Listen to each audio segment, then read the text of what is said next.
mlaku-mlaku nih kok ceritane ya bengis ngobrol dengan masyarakat, dengan pedagang itu banyak inspirasi. Wah, luar biasa. Meskipun ya sampai rumah bisa mumet ya. Ada gambar Mas Ari di Facebook lagi viral itu bikin buku. Buku tonggak politik. Ya. Mas Ari. Kemarin sempat lihat itu di apa itu namanya? Bedah buku. Apa bedah buku ya, atau apa di Madiun? Lonceng lah. Lonceng. Macam lonceng gitu. Oh, sama lonceng buku. Refleksi 17 Agustus ya. Ini 75 tahun Indonesia Merdeka. Ini sebagai penanda peristiwa reformasi. Babak demokrasi di Indonesia dimulai. Dari situ saya membahas tentang bagaimana demilitarisasi demokrasi itu berlangsung. Saya juga menulis bagaimana sepak terjangnya Gus Dur waktu itu sebagai presiden keempat merintis upaya-upaya demokrasi. Kemudian era itu saya juga mencermati dorongan tentang ide security and defense sector reform. Jadi reformasi pertahanan keamanan. Bicara soal bagaimana tata hubungan lah, tata kelola mengenai sipil militer, supremasi sipil waktu itu. Kemudian saya juga nulis di bagian kedua soal desa dan lokalitas. Bercerita tentang Mas Dori, sebetulnya perkembangan real dari praktek-praktek sehari-hari itu loh. Demokrasi di level grassroots. Itu saya ceritakan, saya tulis gitu. Dan di bagian akhir saya menulis soal perkembangan lokal terutama isu pilkada, partai politik, terus kemudian pileg dan seterusnya. Ini tulisan-tulisan saya itu kemudian kita rangkai dalam 3 bab besar. Kemudian ditambah ada 50 lah. Waktu itu 60 tulisan. Dan di sana saya itu hanya ingin mengumpulkan itu supaya ini loh kita ini pernah punya tonggak-tonggak bagus gitu. Jadi catatan dari masa ke masa gitu ya. Dan jangan sampai kalau kita kok pengen lagi kembali pada orde baru. Makanya semen ngerti toh misalnya yang truk loh. Piye to le penak zamanku. Yo ora penak zaman biyen ki jane. Yo penak saiki bahwa saiki ki ada hal-hal yang memang belum tercapai, PR itu yang harus kita kerjakan gitu. Jadi cerita misalnya desa, takon wong desa gitu. Biyen kuwi ya ora penak gitu. Ya pemimpin desa harus taat pada penguasa zaman Soeharto. Sekarang kan desa punya ruang, punya kesempatan. Tapi bahwa sekarang munculnya kecenderungan politik identitas itu harus kita akui, harus jadi PR, harus diselesaikan gitu. Ngobrol-ngobrol Mas Ari. Kenapa kemarin pilihan launchingnya pertama kok di Madiun? Aku jenis sebetulnya itu rada romantis lah gitu. Karena aku saya itu lahir di sana di Madiun di mana saya kecil gitu lahir di sana. Saya selalu teringat bahwa praktek kemiskinan, ketidakadilan, praktek stigmatisasi itu di Madiun luar biasa waktu itu ya di Jalan Baru. Sehingga saya mencoba untuk nulis ini dan kemudian saya coba deh buat diskusi di sana buku itu dan saya memahami bahwa desa sekarang itu berubah jauh beda dulu gitu. Nah desa di tempat di mana kita berproses sekarang mulai bangkit, ada inisiatif Pak Lurah juga makin punya banyak aktivitas yang tujuannya menata gitu. Partisipasi sekarang juga. Berarti kemarin yang diundang atau yang hadir itu dari unsur kepala desa. Bolo-bolo juga, bolo-bolo dewi. Ya aktivis, ono petani, ono pendamping desa, ono konco-konco guru bareng. Ya konco SD, konco SMP itu. Nah, itu kok sebetulnya saya ingin mengajak mereka bahwa dunia kita udah berubah. Desa kita udah dihadapkan pada tantangan yang berubah. Kita tidak boleh seperti katak dalam tempurung itu. Jadi ngulek kayak ini. Nah, kan kenyataannya gitu. Nah, oleh karena itu ini yang saya juga tuliskan itu dalam buku saya itu mengatasi konservatisme desa. Gitu. Nah, saya bilang itu belajarlah beberapa desa yang berhasil gitu. Nah, aku kira luar biasa itu. Sebenarnya ngono wis ana romantisasi sithik lah ben kita Jadi dimulai launchingnya dengan romantisme, ketemu dengan dulur, kembali merefleksikan desa kelahiran gitu ya. Terus melacak jejak-jejak penderitaan ya ben kita rada lho. Iya. Nah, itu. Saya lihat juga Mas Ari ini aktif sekali sebagai istilahnya kalau di dalam perguruan pencak silat itu sesepuh, pelatih atau nopo Mas Ari? Ya kebetulan saya orang Madiun ya PSHT Persaudaraan Setia Hati Trate. yaitu satu organisasi perguruan pencak silat yang di Jawa begitu besar, tapi tidak hanya di Jawa ya, terutama di Jawa Timur, kemudian Jawa Tengah, Jogja juga gede itu, kemudian di Kalimantan itu banyak juga. Termasuk romantisme kemarin ketemu bolo-bolo PSHT ya Mas Ari. Bolo-bolo lah gitu ya, sebetulnya ini mau aja. Jadi ternyata di situ tidak hanya bicara soal olahraga, tapi ada nilai-nilai ya, nilai-nilai yang itu menjadi ajaran tentang memayu hayuning bawono ya. Terus kemudian orang larani liyan, dan ada falsafah-falsafah yang menurut saya itu sebagai bagian dari nilai itu nyambung. Ngomong soal demokrasi, bagaimana penghargaan atas perbedaan kayak gitu-gitu. Itu. Terus kalau gue suluran itu untuk suluran aja, gue kekancan juga gitu. Itu Mas Dori. Terus rencana ini saya dengar juga akan. Aku karo jipuk tahu lah ya. Oke. Tadi yes. Gak apa. Mas Ari, dengar ini ada rencana mau ini launching yang kedua atau bagaimana yang skupnya diluas di Jakarta, itu gimana itu? Ya itu jadi skemanya. Jadi konco-konco itu pengen juga berbagi ke pengetahuan ini ke publik di Jakarta, dan kemungkinan nanti pertengahan September akan digelar diskusi di Jakarta. Rencana sih mau ngundang Bang Faisal Basri, Mas Hanif juga katanya, Mas Hanif Dakiri gitu, sama konco-konco yang selama ini menjadi bagian dari aktivis pro demokrasi. Ya ngumpul ke balung pisah juga gitu. Udah lama saya itu nggak ketemu mereka gitu. Dan meskipun WA-WA-an gitu. Pandemi ini ya jarang tindak. Wah, jarang wis ya piye meneh pagebluk iki. Dadi kita harus istilahnya wong Jawa kayak mawas diri. Nah, ini tinggal bahan refleksi juga bahwa tradisi kita untuk merenung, berefleksi itu bisa melahirkan ide-ide kritis gitu. Dan kukira orang The Founding Fathers itu juga dulu kalau punya ide gede gitu, gede besar gitu, dia harus ngelakoni laku prihatin. Nah, itu kan tradisi. Gitu. Tapi pikiran saya yang sifatnya rasional adalah bangsa Indonesia dihadapkan pada kenyataan bahwa saiki ono pandemi COVID-19. Nah, jadi semua orang tidak boleh saling nyalahkan, tapi mengajak untuk mengatasi bareng. Jadi tidak saling malah menyalahkan satu sama lain, tapi gotong royongnya betul-betul momentum yang harus dibangkitkan. Nah, aku tak jupuk masker, aku mau enggak kok di seneni engko. Masker.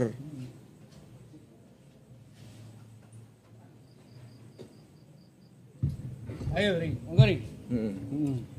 Nah, bicara terkait pandemi tadi lanjut ke Mas Hari nggih. Lah ternyata ada satu hajat juga di dalam negara kita, di akhir tahun ini juga ada pilkada serentak. Mas iya Desember ya. Itu dalam konteks politik ini kan demokrasi elektoral kayak gitu dengan yang Mas Ari coba dokumentasikan menjadi buku. Pendapat Mas Ari terkait tantangan yang akan dihadapi dengan situasi politik di masa pandemi itu apa ya Mas Ari kira-kira itu? Ya kalau kita lihat gini loh Ri, situasi dampak dari COVID-19 ini kan semua aspek ekonomi, politik, sosial, dan bahkan physical and social distancing diterjemahkan macam-macam. Nah kalau apa hubungannya dengan pilkada gitu? Ya kalau pilkada itu selalu identik dengan hura-hura, pilkada cenderung dulu itu diidentikan dengan mobilisasi massa yang tidak terkontrol. Mau tidak mau, sekarang punya tantangan untuk kreatif, gak iso meneh. Mung grudak-gruduk kaya mbiyen dum-duman dhuwit ora iso. Ngumpulke massa. Terus sing keloro itu yang juga penting bahwa pilkada iki ora pertarungan antar botoh. Nek mbiyen ngono, sekarang harus berubah. Desa kae, ono botoh. Iya, betul. Nah, ini juga kita perlu menantang alternatif metode kampanye. Ya Terus saiki pemilih itu juga dituntut kreatif, kecerdasan dia untuk janjane milih pemimpin sok pilkada kuwi ukurane opo, ora mung amplope tok. Saiki yo oke lah. Serangan fajar ngono Mas Ari. Sekarang ini ora mung serangan fajar gitu. Serangan siang hari beduk-beduk barang sore barang eneng. Nah, poinku ngene, Rik. Nah, kita perlu untuk bisa mengajak publik bahwa pilkada ini jangan dianggap sekedar rutinitas. Ya, sekedar ganti kekuasaan daerah gitu. Tapi bisa nggak memilih pemimpin yang kira-kira mampu menjawab problem di daerah itu ngono janjane. Nah, itu bisa kita manfaatkan dengan baik. Kita punya optimisme soal itu. Sekalipun ini memang tidak mudah karena kan itu tergantung juga komitmen politik dari penyelenggaranya, ya KPUD-nya. Kemudian partai politik sebagai pembawa atau apa, kan ada kontestan, terus kemudian dia yang membawa itu, terus kemudian pengawas pemilunya, gitu. Nah itu yang harus ada komitmen, ada itu kok saya punya optimisme. Tapi kalau enggak ya nanti sekedar rutinitas. Sekali lagi pandemi ini pelajaran berharga, karena orang bisa saja luput ya bahwa memilih calon yang untuk jadi bupati, gubernur ataukah wali kota itu orang geden-gedenan amplop sekali lagi. Tapi yang kita perlukan adalah iso ranggowo suasana daerah itu keluar dari krisis itu. Ini PR di sana. Gitu. Dan orang kan sekarang kampanye nggak boleh lagi ngumpulin massa banyak. Iya, karena tapi biaya pesannya apakah lewat instrumen media sosial atau kumpul-kumpul kecil atau dengan kreativitas baru. Itu Mas Dori. Ya, maju bupati po. Kok kita takok ini biasa nih. Nah, ini penting Mas Dori untuk diingatkan. Jadi pendidikan politik itu penting Mas Hari, karena ning gone kampung kula pendidikan politik itu ya nyoblos tur ana artone. Nyepe ya. Nyepe. Daerah kula niku desane niku celak kalih Mas Ari, pengeboran minyak. Oke. Tentang Bojonegoro ngebor minyak. Niku tantangane Pilkades iku enteke kathah Mas Ari. Jadi identik politik itu kok politik uang itu sebenarnya gimana mungkin dalam perjalanan politik sebenarnya masyarakat Indonesia akhirnya memahami politik itu tidak serta-merta uang itu gimana Mas? Jadi memang politik uang itu kan cenderungnya menggunakan uang untuk membeli kekuasaan. Uang untuk membeli suara dan sebagainya. Beda karo biaya politik, cost ya. Cost politik itu yang gue konsumsi, gue transport gitu. Tapi nek politik itu menggunakan uang untuk membeli suara, menggunakan uang untuk memperoleh dukungan, menggunakan uang untuk mempengaruhi supaya dia jadi. Nah, poin saya ini, nek wong desa itu kan ngopo kok wong-wong berpolitik kok dipenuhi kayak gitu. Saya nggak bicara moralitas. Ya, tapi bicara ekonomi politik di masyarakat kita itu bahwa rata-rata mereka itu bereaksi. Jadi itu hanya reaksi atas ketidakberesan. Lah aku kira tahu ditekani 5 tahun tekani pisan, wis tak akali ya ini itu cara berang rakyat berpolitik. Jadi nggak usah menggunakan juga cara moral untuk menilai dia. Tapi mengapa begitu? Nah caranya ya maka itu nek wis dadi ya seringlah tekani rakyat. Nek wis dikai amanah ya tunjukkan kesejahteraan itu. Ngono ki lho. Janjane ngono kuwi yang bisa mengatasi soal money politik. Mbok jumlahe panwase akeh, KPU wis akeh wong gitu. Belum tentu mengatasi itu kalau tidak ada mengubah karakter berpolitik itu yang jauh menjadi dekat. Janjane kuwi intinya itu mengapa politik uang, karena jarak terlalu jauh itulah diganti uang itu loh. Nah, maka itu kehadiran politisi, kehadiran pemimpin ke grassroots ngecek kondisi real kaya apa. Rakyat sing miskin ki sapa wae, lokasine ndi, lalu nek wis miskin gitu kebijakannya sing tak gawe kaya apa. Saya sebagai wakil rakyat kudu piye kalau ada orang miskin itu. Lah nek ora tau ditekani, maka nek ditekani ben 5 tahun, lah ora tau teko ya piye ngakal. Jadi sebetulnya cara berpolitik rakyat kuwi dia siasat untuk melawan apa yang sudah diakali sebelumnya, terus dia ngakali balik gitu. Jadi itu jangan dipandang soal moralitas itu, tapi itu kontestasi orang di dalam berpolitik itu. Itu pengetahuan rakyat itu. Maka itu aku itu percaya bahwa kita bisa akan menghadapi demokrasi ke depan bisa berkualitas. Syaratnya tadi, maka poin saya syaratnya kecerdasan, terus kemudian merubah komitmen politik itu orang mung sekedar lames. Lames itu mau ngomongan itu pas kampanye barbar. Biar akhirnya engko. Nah, gue yang gue kira penting. Maka itu sekarang ini zamannya kan lewat media sosial, lewat aktivitas kita, dan rakyat makin ngerti lah informasi ini apa wae. Ngono lho. Gitu, Dori. Dan nang desa niku kan janjane anu Mas Hari ini apa? Demokrasi lokal yang menjadi percontohan harusnya, karena kontestan calon kades ini kan diketahui oleh lingkungan, oleh warga. Tapi banyak desa yang masih menjadikan seperti itu, Mas Ari.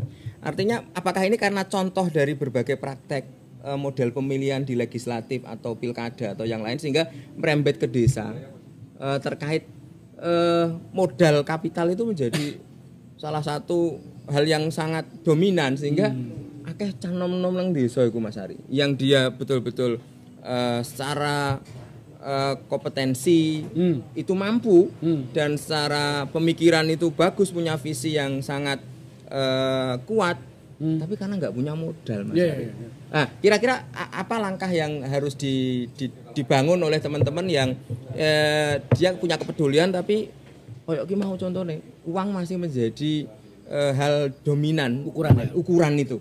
Jadi Mas Dodi, jadi fenomena ngaruhi cah nom-nom niku. Nah, fenomena kayak sarung, kayak klambi jong biyen. Jok aku cilik waktu di Madiun itu juga ada kayak gitu-gitu ya.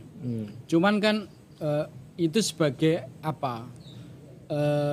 Dulu mengalami hal yang sama tapi bergeser luar biasa. Sekarang terjadi kapitalisasi.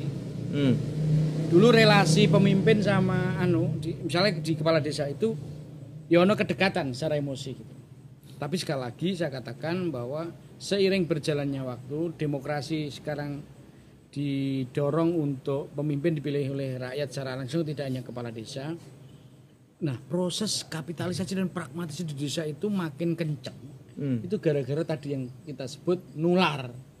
Fenomena pileg, kemudian pilkada, kemudian bahkan pilpres gitu. Udah lama itu. Nah, karena itu kemudian pergundul yang ngitung barang gitu. Akhirnya ini yang membuat orang makin pragmatis dan orang menilai apakah orang desa seperti itu semua. Enggak juga. Ada contoh-contoh kepala desa itu terpilih atau seorang lurah terpilih bukan karena uang. Banyak sekali juga. Dan tapi ada juga yang menggambarkan yang tadi saya sebut ya pilih karena duit juga banyak gitu. Ada sekarang banyak kepala desa yang berhasil membuat inisiatif inovasi di desa itu banyak juga. Artinya saya tidak sedang berpikir tentang pesimis tapi optimis bahwa kita punya contoh-contoh baik juga. Contoh-contoh baik. Nah, yang kita perlu pikirkan kan sebenarnya piye carane agar terus dibenahi kualitas demokrasi itu saka ngisor dari bawah. Maka saya memang prihatin Mas Dodi kalau ada orang pinter terus komitmennya jane apik, track record apik ning gara-gara masyarakat sudah dikomodifikasi suara dia gak wani maju gitu. Nah, ini PR kita bahwa harus diyakinkan pada rakyat. Ya. Bahwa kita harus melakukan detoksifikasi bahasaku. Menghilangkan racun-racun kuwi tapi jangan nyalahke rakyat, tapi meyakinkan ke rakyat bahwa supaya rakyat itu tidak sekedar dinilai dengan uang. 50.000 misalnya, 100.000 bahkan bisa ratusan ribu. Maka di tempat pun ada yang jutaan. Lah mulane kuwi karena dekat dengan sumber duit toh misalnya. Nah, ngono-ngono kuwi perlu kita atasi dengan edukasi. Saya enggak berpikir naif ya bahwa tidak sekedar anti money politik gitu aja, tapi kita perlu meyakinkan rakyat bahwa tidak seperti ini caranya gitu dan kita bisa berubah ke depan. Itu menurut saya yang harus dilakukan. Sehingga anak-anak muda yang punya pemikiran terus wonge apik gitu didorong maju gitu. Nah, dengan cara seperti itu lama-lama masyarakat akan tahu bahwa janjane iki ya iso dhewe iki. Nah, sekarang ini kan ada dana desa Mas, sejak ada Undang-Undang Nomor 6 tahun 2014. Itu desa punya uang untuk bisa dimanfaatkan melakukan terobosan untuk membuat pembangunan, buat inovasi pemberdayaan masyarakat, pelayanan yang bisa direform, pelayanan publik, terus kemudian pemenuhan hak sosial, hak ekonomi dan sebagainya. Nah, maka itu saya kira caranya selain mengedukasi rakyatnya, pemimpinnya juga terus didorong untuk punya kreasi. Sehingga contoh misalnya kayak kepala desa, misalnya daerah tempatmu terus di mana itu di Jogja, di Jawa Tengah, Jawa Timur dan beberapa daerah, wis yang punya terobosan itu harus banyak muncul bercerita. Entah itu lewat medsos, lewat YouTube atau Instagram atau Facebook atau media sosial apapun, bercerita keberhasilannya itu strateginya kayak apa gitu. Karena dengan cara seperti itu Mas Dori, saya punya keyakinan bahwa akan menjadi inspirasi bagi yang lain. oh jane nek ngono aku ya iso gitu. Berarti menumbuhkan champion lokal, contoh-contoh kepala desa yang berhasil dan apa itu namanya bisa mempengaruhi di sekitar-sekitar. Nah, itu kudu di branding. Nah, bedane pencitraan karo branding itu gini. Nek pencitraan kuwi sing ora eneng dienekke, sing eneng gak dienekke. Dadi ngene lho. Jan-jan iki ra tau cedhak rakyat, ning masang baliho ning ndi gandengan karo rakyat iki jenenge pencitraan. Ning ono fotone wageng ngoten Mas Ari. Heeh, kuwi jane ning guluk gabah. Misale ngono kuwi. Jane ya ora eneng kuwi. Nah, kuwi sing disebut pencitraan. Tapi nek branding, misale sampean dadi kepala desa, berhasil menggerakkan ekonomi warga, lahan kritis itu bisa diberdayakan, petani bisa lebih makmur, bumdesmu jalan, prestasi. Kita critakno ning umum. Kuwi ora pamer yang sifatnya untuk kepentingan enggak, supaya itu menjadi pengetahuan dan kebudayaan baru ben dicontoh liyane. Itu ora riak, beda. Maksudku dalam rangka menumbuhkan kesadaran kolektif publik itu dibutuhkan. Loh kayak kok iso ngene carane piye? Nah, lalu orang tanya gitu. Kan orang ngapusi wong cerita kok. Nek pencitraan mau jane ora njuk ketoke yo, nisane ora. Ngono kuwi. Senengane nggo baliho. Nah, kuwi Mas. Maka itu saya usul teman-teman yang kebetulan jadi kepala desa, jadi bupati, wali kota, itu ceritalah. Kalau punya terobosan-terobosan. Inovasi sesuai dengan kenyataan. Dan tentunya Mas Ari, kelihatannya teman-teman muda di pedesaan dan masyarakat desa ini. Sampeyan ra ngombe ta ini? Iya. Penting untuk membaca buku tonggak politik. Iya, biar mendasari semangat dari gerakan perubahan. Konco-konco nom nang desa kuwi tergugah maneh. Iya. Kira-kira nek bar lonceng ke Jakarta iki Mas Ari? Iya. Saged lonceng tentang Bojonegoro. Saged Mas Duri. Jadi sebetulnya ini saya semakin punya banyak teman itu semakin punya optimisme. Contohnya gini, saya ini kesadaran saya sejak mahasiswa ya. Berjuang ini dhewe. Kalau merasa sendiri itu 50% merasa kalah Mas. Ini nek berjuang itu koncone oke. Kuwi 50% menjadi menang. Beda toh sampai sama 50% aja nih. Tapi tekanannya adalah kalau bareng ada kolektivitas. Iki kan belum tentu menang, tapi 50% kita punya modal, teman. Nah, maka itu kesadaran kolektif itu akan bisa ditumbuhkan dengan saling bercerita narasi tentang apa yang bisa menginspirasi buat orang.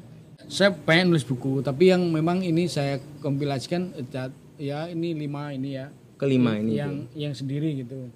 Kemudian kalau yang bareng-bareng ya banyak sekali. Dan memang tulisan ini sekali lagi saya buat sebagai bagian dari episode dan tanggung jawab secara intelektual bahwa, perjalanan politik dari masa ke masa. Dan semoga ini bisa memberi inspirasi buat mereka. Gitu aja idenya Mas.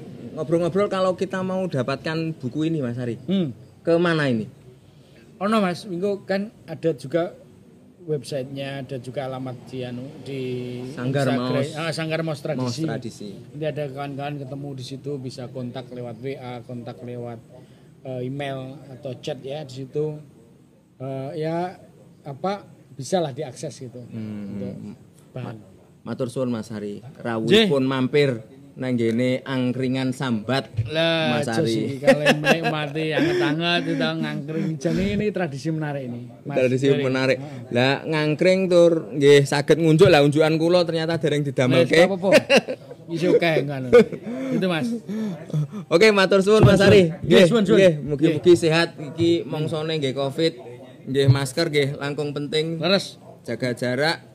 Nggih, kula kudu ngeten engko ndak jan semprit. Nggih. Matur suwun. Nggih, mangke sanes wekdal kepanggih malih Mas Ari. Nggih.